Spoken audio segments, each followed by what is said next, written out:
आज माता रानी के दूसरा दिन है।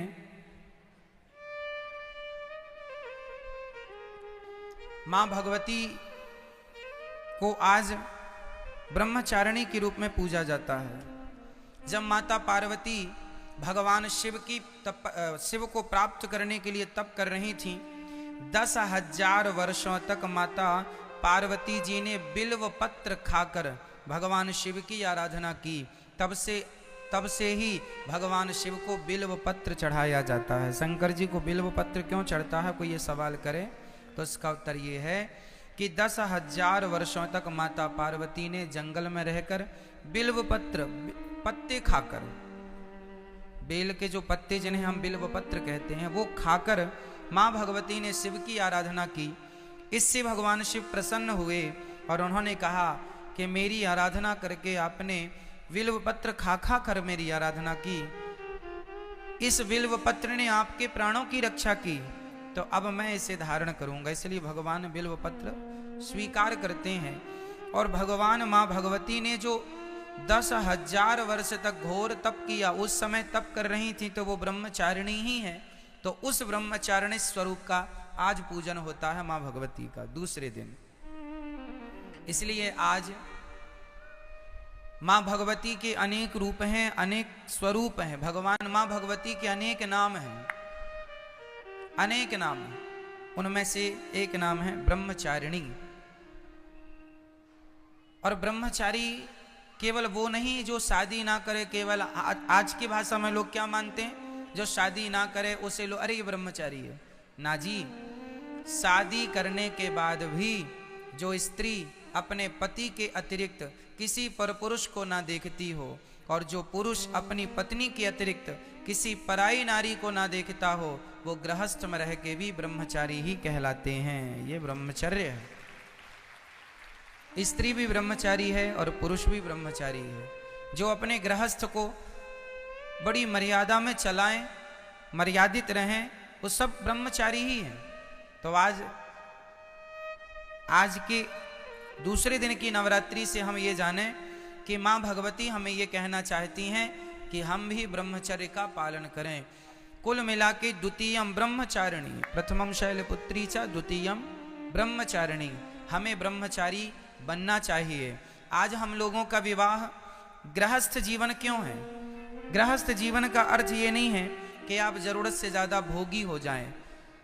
गृहस्थ जीवन का ये अर्थ होता है कि आप गृहस्थ में प्रवेश करें और योग्य संतान के लिए आप संबंध बनाकर योग्य संतान प्राप्त करें। बस भोगों का आश्रय श्रेष्ठ संतान के लिए हो, ना कि केवल सांसारिक सुख के लिए, क्षणिक सुख के लिए लोग अपने जीवन की तपस्या, अपनी शक्ति छीन कर देते हैं। इसलिए हम सभी को चाहिए कि हम गृहस्थ में रहकर भी भोगों से मन को हटाने की पूरी कोशिश करें। करत करत अभ्यास के जड़मति होत सुजान।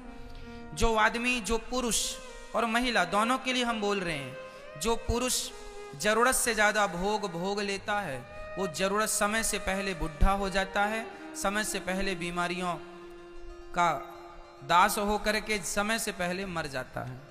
कई लोग बोलते बीमारी बीमारी बीमारी। क्यों बीमारी है? तुमने जरूरत से ज्यादा अपनी शक्ति, अपनी एनर्जी वेस्ट कर दी, इसलिए अब बीमार बनो, जल्दी मर भी जाओगे। रोग प्रतिरोधक क्षमता समाप्त हो जाएंगी, क्योंकि शक्ति तो वही है, एनर्जी तो वही है। इसलिए पुरुष अपने तेज को, अपने वीर्य को बचा के रखे। वो उसकी ताकत है, वही उसका बल है, वही उसका सबसे बड़ा धन है ना? पुरुषों का पुरुषत्व ही उसका धन है, स्त्रियों का स्त्रीत्व ही उनका धन है। लेकिन आज लोग भोगों के कारण, जरा से सुख, क्षणिक सुख के कारण अपने तेज को, अपनी शक्ति को पानी की तरह बहा देते हैं और बाद में रोते हैं कि महाराज जी हम समय के पहले बूढ़े हो गए, समय के पहले बीमारियों ने आकर के नुकसान पहुंचाया। क्यों ना आए? इसलिए 100, 125 साल तक लोग, हजारों साल तक जिंदा रहते थे। किसके बल पर? आपके अपने ब्रह्मचर्य के बल पर। इसलिए आज ब्रह्मचारिणी मैया ये सिखाती हैं कि गृहस्थ में रह के भी संयमी बनो, संयम से रहोगे तो गृहस्थ में रह के भी ब्रह्मचर्य का पालन कर पाओगे। और यही गृहस्थों का धर्म है। नारी और पुरुष दोनों मन भोगों से हटाएं और भगवान में मन को लगाएं। बहुत भोग लिया, भोग देख लिया, सुख कितना है, अब बस करो, भगवान का चिंतन करो। नहीं तो सच कहें ये भोग हमें ठग रहे हैं, लूट रहे हैं, और अंत में क्या बचेगा? कुछ नहीं। शरीर में नाभि के नीचे जो शक्ति निकल गई वो वासना है, और जो तेज नाभि के ऊपर आ गया वही भगवान की उपासना है। शक्ति आपके पास देखो है, अब वो शक्ति चाहे तो संसार के भोगों में खर्च कर लो, चाहे भगवान की प्राप्ति में लगा लो, उतनी ही है शक्ति, तो उतनी ही हमारे पास। अब उसका उपयोग क्या करना आपकी मर्जी। इसलिए भगवान में अधिक मन लगे और संसार से मन धीरे धीरे देखना इंद्रियों के न घोड़े बढ़ें, इनमें संयम के हरदम ये कोड़े पड़े। अपने रथ को सुमार्ग लगाते चलो, मन से गोविंद गोपाल गाते चलो। मन को भगवान में लगाओ और भगवान का चिंतन करते हुए आज द्वितीय दिवस की आराधना, 2 कन्याओं को भोजन करा के और माँ भगवती से आशीर्वाद लो कि माँ हम सदा ब्रह्मचर्य का पालन करें और सदा हमारा मन भोगों से दूर रहे, पराई स्त्री पराई पुरुष से मन सदा दूर रहे। स्वप्न में भी मन इतना पवित्र कर लो कि स्वप्न में भी पराई नारी पराई पुरुष का स्वप्न में भी चिंतन ना हो, कभी स्मृति ना बने। ऐसा भगवान से माँ भगवती से प्रार्थना करनी चाहिए। माँ मेरी इंद्रियां, मेरा मन पवित्र हो जाए, निर्मल हो जाए। यशोदा माँ के गर्भ से भी एक कन्या ने जन्म लिया था। कन्या का नाम था कन्या, उसी कन्या का। अब कोई पूछ ले आपसे कि बताओ ये नवरात्रि माँ भगवती का जन्म कहाँ से हुआ, तो माँ भगवती की माता का नाम है यशोदा। जब देवकी माता ने कृष्ण को जन्म दिया, उस समय यशोदा माँ ने भी एक कन्या को जन्म दिया था। अदला बदली हो गई, देवकी के बेटे को यशोदा के पास छोड़ दिया और यशोदा की बिटिया को कंस ने पत्थर पर पटकना चाहा। वही कन्या हाथ से छूटकर आकाश में अष्टभुजा धारण करके मां भगवती खड़ी हो गई। उन्हीं माता को विंध्यवासिनी मैया कहते हैं। विंध्याचल पर्वत में आज वही स्वरूप है। वो मां यहां मथुरा से विंध्याचल चली गई थी। ये दास अनिरुद्ध ने विंध्यवासिनी मैया का भी दर्शन किया है। तो विंध्याचल चली गई मां अष्टभुजाधारी। अब भगवान ने कहा देवी जाओ, मैं जन्म लेने वाला हूं, तुम भी जन्म लो, तुम्हें 9 नाम से लोग जानेंगे पहचानेंगे। वही विंध्यवासिनी मैया को, वही दुर्गा को, वही शक्ति को आज नवरात्रि के नाम से 9 देवियों के नाम से पुकारा जाता है। वही ये माँ यशोदा की बेटी है, जिसे कंस ने पत्थर पर पटकना चाहा और वो हाथ से छूटकर आकाश में जाके अष्टभुजाधारी। मैया के 8 हाथ क्यों हैं? मैया आप लोगों के हाथ कितने होते हैं? कितने? गलत उत्तर है। इस धरती की प्रत्येक स्त्री के हाथ 8 ही होते हैं। आपके भी 8 हाथ है। सच्ची बताएं, आप लोग अपने आप को जानते ही नहीं। आपका परिचय आपको ही नहीं पता। आपके अष्टभुजा आज भी हैं। देखो ना कैसे एक पत्नी अपने पति के लिए दोनों हाथ बढ़ाती है। पति कहे कि नाश्ता बनाओ, तुरंत पति ऑफिस जा रहा है, तुरंत नहा धो करके तैयार हो गई पति के पहले और नाश्ता बनाने लगी, चाय बन। तभी ससुर जी ने आवाज लगाई, अरे बहू चश्मा कहाँ है? तुरंत नाश्ता को छोड़कर अपने पति की सेवा के लिए खड़ी थी, पर ससुर की आवाज पर दौड़ पड़ती है, ये ससुर जी ये चश्मा आपका है। एक नारी को तभी उसके बेटे ने आवाज लगाई, माँ हमारा टिफिन कहाँ, हमारा बैग कहाँ। तुरंत माँ दौड़ पड़ती है अपने बच्चे के लिए, ये तेरा टिफिन है, ये तेरा बैग है, स्कूल जा। उसी समय बच्चे को स्कूल भेज रही है, उसी समय पति को दफ्तर भेज रही है, उसी समय ससुर जी को चश्मे और चाय की जरूरत पड़ी तो चाय भी बना रही है। एक समय में 4 काम कर लेती है स्त्री, इसलिए 4 काम करने वाली 8 हाथ से वो काम करती है। पूरे गृहस्थी की जिम्मेदारी इन 2 हाथों से थोड़ी होती है, आपके अनेक हाथ हैं। 2 हाथ से पति को, 2 हाथ से बच्चों को, 2 हाथ से सास ससुर को, और भी बहुत सारी जिम्मेदारियां स्त्रियों की होती हैं। घर की साफ सफाई से लेके घर की जिम्मेदारी, घर में राशन नहीं है, नमक नहीं है, हल्दी नहीं है, नमक तेल नहीं है, घी नहीं है, पुरुष को इसकी कोई जानकारी नहीं होती कि घर में शक्कर है, पत्ती है या नहीं। नारी इसका पूरा ख्याल रखती है और ख़त्म होने के पहले इसकी तैयारी करती है कि ख़त्म हो जाएगी तभी नहीं, उसके पहले बुला के रखवा लेती है, क्योंकि ख़त्म हो गई तभी कोई मेहमान आया तो मतलब वो हर क्षण हर जगह उसका ध्यान है, हर जगह उसका हाथ है। इसलिए प्रत्येक स्त्री 8 भुजाधारी, स्त्री के 8 हाथ, 8 भुजाधारी, और बैठी किस पर है? अच्छा, 8 हाथ इसलिए भी हैं स्त्री के, अर्थात माता रानी के। कई लोग कहते हैं ये दुर्गा मैया के 8 हाथ क्यों हैं? अरे भाई, दुर्गा मैया के 8 हाथ इसलिए हैं क्योंकि दुर्गा माँ है। किस किस की माँ है? माँ सबकी माँ है। 4 बच्चों की, दुर्गा मैया के 4 बेटे हैं। माँ भगवती के कितने बेटे हैं? दुर्गा मैया मैं बोल रहा हूं तो दुर्गा में सभी माताएं आ गई, लक्ष्मी जी, सरस्वती जी, पार्वती जी, सब एक ही तत्व। इस बात को हमने कल समझाया था, अब एक ही बात को बार बार नहीं समझाएंगे। दुर्गा मतलब लक्ष्मी, दुर्गा मतलब पार्वती, कुछ भी शक्ति एक है, श्री मतलब लक्ष्मी, ठीक है।